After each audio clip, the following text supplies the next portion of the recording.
In the opening months of 2026, United States and Israeli fighter jets launched coordinated strikes across Iran.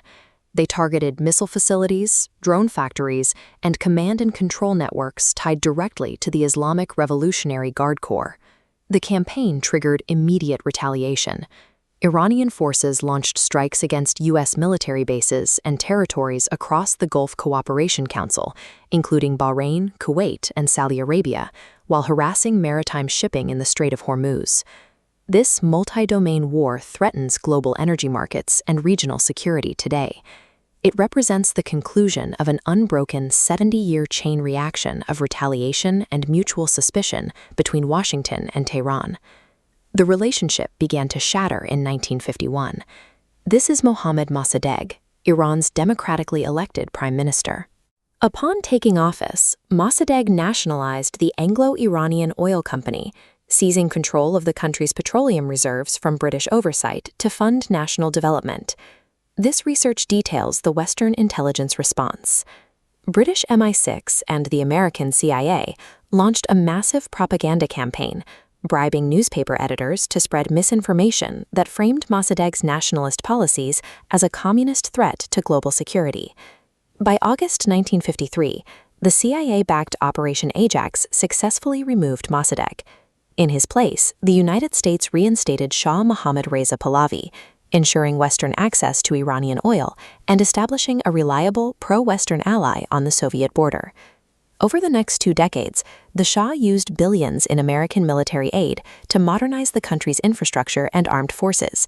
However, he maintained this progress through absolute authority, utilizing his secret police, the Savak, to arrest and execute political dissenters. While urban elites benefited, the Shah's close alignment with Washington and the brutality of his security forces fueled deep resentment. Anti-American sentiment grew among students, workers, and religious reformers who saw the monarch as a puppet of Western interests. The 1953 coup secured short-term geopolitical goals, but it cost the United States its standing with the Iranian public. By overthrowing a democratic leader to install a dictator, Washington created the exact conditions needed for a radical anti-American revolution. In 1979, the Shah's government collapsed. Ayatollah Ruhollah Khomeini, the cleric seen here, returned from exile to lead the Islamic Revolution. He leveraged decades of anti-Western anger to establish a theocratic republic and seize absolute power. The immediate catalyst for a diplomatic break occurred when President Jimmy Carter admitted the exiled Shah into the United States for cancer treatment. Iranian revolutionaries, fearing a second 1953 CIA coup to restore the monarchy, demanded his extradition. On November 4, 1979, radical students allied with Khomeini stormed the U.S. Embassy in Tehran. They overwhelmed the guards and took 66 American diplomats and citizens captive.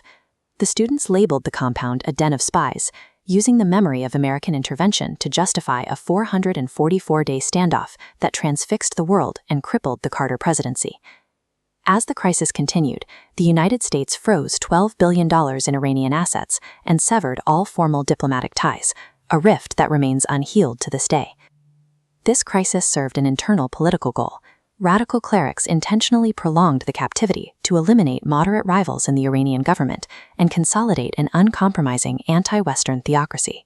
During the 1980s, the U.S. moved toward military containment, providing intelligence and dual-use technology to Iraq during its 8-year war with Iran to ensure the revolutionary government remained weakened. Direct clashes followed. In 1988, U.S. naval forces destroyed Iranian oil platforms in Operation Praying Mantis. Months later, a U.S. cruiser accidentally shot down Iran Air Flight 655, a civilian airliner, killing 290 people and further hardening Iranian hostility. This document traces the shift toward economic warfare. Starting in 2006, a series of UN, EU, and US sanctions targeted Iran's petroleum and banking sectors. By 2012, Iran was disconnected from the SWIFT international payment system, causing its oil exports and currency to collapse. These economic pressures led to the 2015 nuclear deal, or JCPOA. Iran agreed to reduce its enriched uranium supply by 98% and accept intrusive inspections in exchange for the gradual lifting of sanctions and access to frozen assets. Diplomacy collapsed in 2018 when the United States withdrew from the deal. Under a maximum pressure campaign, Washington reimposed all nuclear sanctions and targeted Iran's central bank, shipping, and petrochemical sectors. The return of economic strangulation forced Iran to abandon conventional diplomacy. Deprived of energy revenues, Tehran adopted an aggressive shadow war strategy to exert pressure on the West and its regional allies. Iran projected power through its axis of resistance, a network of proxy militias across Lebanon, Syria, Iraq, and Yemen.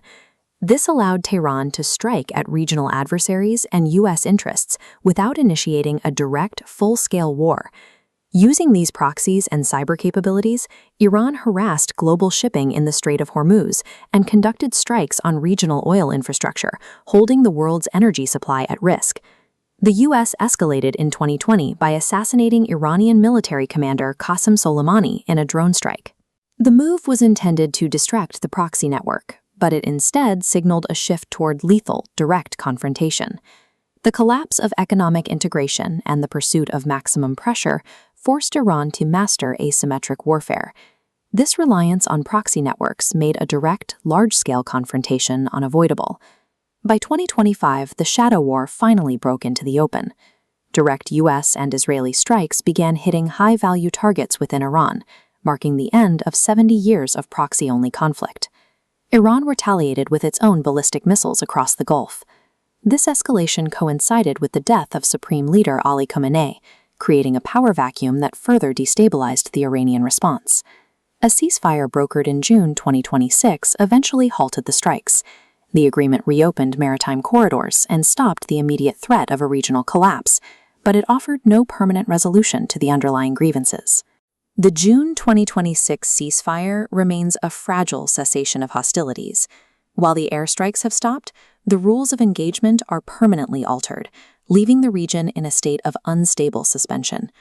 Washington now maintains a permanent web of primary and secondary sanctions designed to keep Iran locked out of global finance, ensuring the Islamic Republic cannot easily rebuild its conventional military strength. Iran remains equally entrenched, refusing to yield to Western pressure. Its leadership continues to rely on its self-sufficient military programs and its deep-rooted network of regional militias to project influence. The global toll of this standoff is persistent. Until the cycle of action and reaction is broken, global energy markets and regional security will remain tied to this 70-year-old conflict. The 1953 coup triggered a chain reaction of weaponized history and mutual paranoia.